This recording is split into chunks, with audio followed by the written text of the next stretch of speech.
Et pour consolider les efforts de la paix en RDC, une délégation des femmes du service civil engagées pour la paix était chez les deuxièmes vice-présidents de l'Assemblée nationale pour solliciter l'accompagnement, l'engagement et l'implication de la représentation nationale pour l'instauration de la culture de la paix au sein de la jeunesse congolaise dans des écoles et universités au pays. Ces femmes engagées pour la paix souhaitent que l'éducation à la paix figure dans le programme global de l'enseignement en RDC.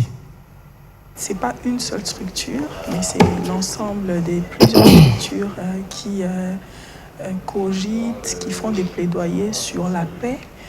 Et leur plaidoyer majeur, c'est par rapport à l'éducation nationale.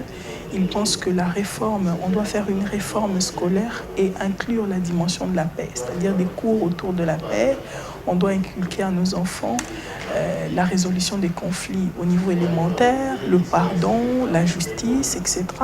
Mais également, ils ont parlé du genre, de l'aspect genre, la représentativité de la femme, la prise en compte des femmes dans les partis politiques, la nomination des femmes dans les instances de prise de décision.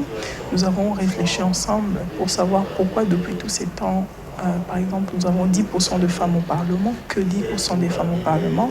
Comment faire pour que les élections prochaines, qu'il y ait plus de femmes au Parlement?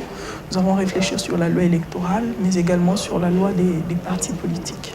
Premièrement, c'est dû aux normes, c'est-à-dire les lois. Les lois ne favorisent pas, il n'y a pas de discrimination positive pour la femme. Mais deuxièmement, c'est la femme elle-même qui aussi, lorsqu'elle adhère dans un parti politique, elle ne sait pas exactement pourquoi elle a adhéré.